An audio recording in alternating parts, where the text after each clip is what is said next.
Zach, thanks. Well, Fox Carolina is committed to getting you answers, and we are getting to the bottom of potholes in the upstate. Your submissions led us to Brushy Creek Road, which you see here in Easley. Now, the road crosses through both Anderson and Pickens counties. It lies between Highway 123 and Old Mill Road. And it's really the Anderson County side that seems to have the most problems. The potholes start there at the county line and continue. Fox Carolina's Tresia looked into this for you and has your answers.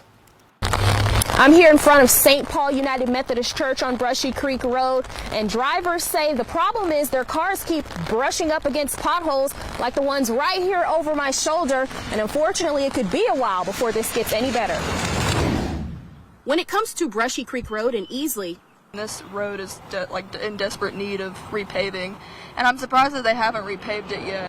Leah Kanan was dropping off someone at Let's Talk Hair, a business right off the road. Janet Reed says the salon has to deal with bad road conditions every day. You notice it's like turbulence in an airplane, honestly. It's pretty bad.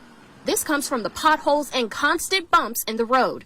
You're constantly dodging the holes. Just last night leaving, it was dark and I hit one, literally thought my tires had been popped. Kanan had just driven on the road when I talked to her. She describes the experience.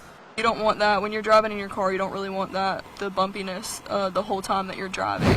So I took a drive to see for myself. What I saw was potholes spread out everywhere, especially here at the intersections of Old Pendleton Road and Brushy Creek Road. They're not always back to back, but where they do show up matters. Even though there's not potholes everywhere, it's still the whole road is just really bumpy and none of it's really smooth. The road runs through Pickens and Anderson counties, but it seems the Anderson County side has it the worst. Most of the patches look like they'll be potholes eventually. Sometimes it was bumpier driving over those. The patches that we're doing with these potholes are not holding. It's like a Band-Aid on a sharp bite, really. It won't hold long.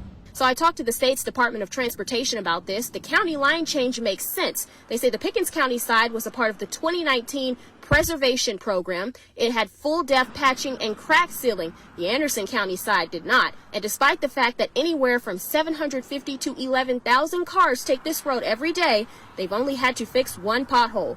Even if they didn't want to repave, everything, just repaving some of the potholes would make a huge difference. And I mean, hopefully eventually they'll repave the whole thing. That's really what it needs. And that's what drivers tell me they want. The SCDOT says it isn't happening yet, but they'll continue to evaluate the road.